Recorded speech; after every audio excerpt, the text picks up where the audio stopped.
I was dreaming. Since childhood, I'd sometimes realized I was dreaming while still inside the dream. This time was no different.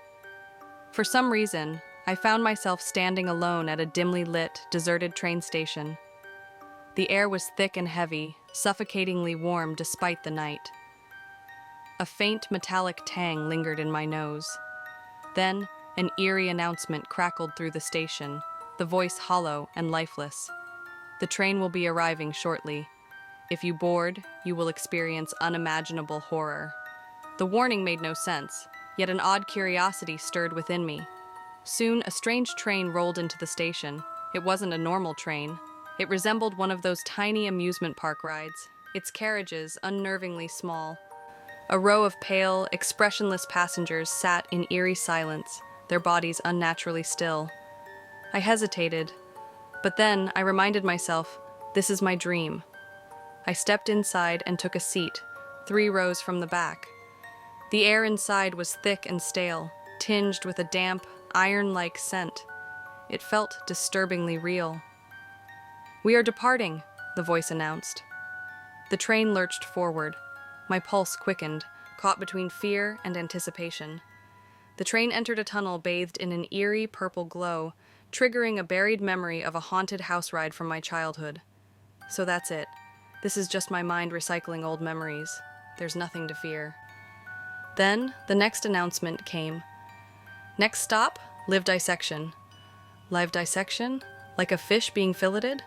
Before I could process the thought, a blood-curdling scream erupted from behind me. My body tensed. I turned to see 4 ragged, doll-like creatures swarming a man in the last row.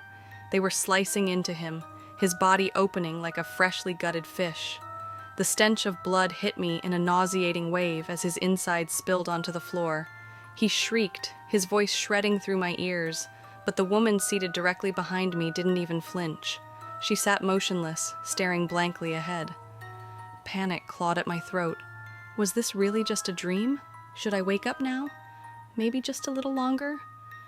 By the time I looked again, the man was gone. Only a wet, red mess remained where he had sat. Next stop, eye extraction. A shadow moved. 2 small figures appeared, gripping jagged-edged spoons. They turned toward the woman behind me. Without hesitation, they plunged their tools into her eye sockets. For the first time, she reacted, her face contorted in unimaginable agony. Her screams tore through the stagnant air. Her eyeballs dangled from their sockets, blood spilling down her cheeks in thick, pulsing streams. I hunched over, shaking. That was enough. I needed to wake up. But I hesitated. What would my stop be called? What fate awaited me? The announcement came. Next stop, ground meat. A deep dread settled over me, sinking its claws into my spine.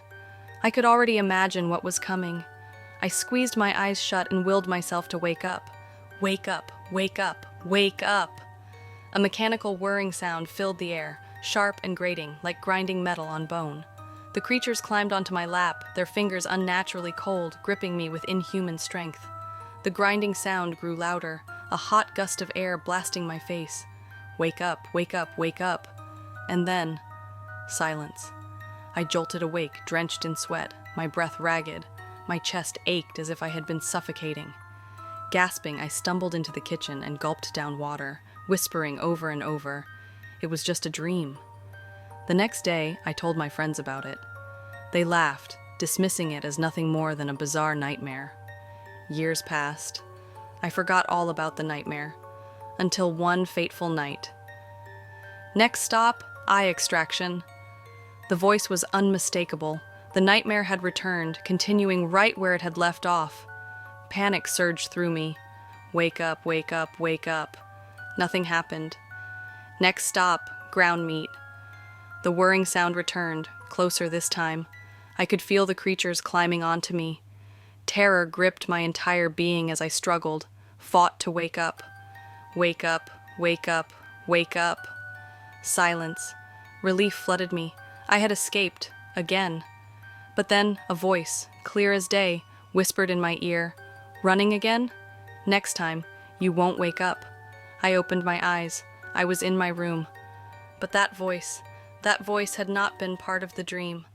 I haven't had the nightmare since, but I know the next time it comes, I won't wake up.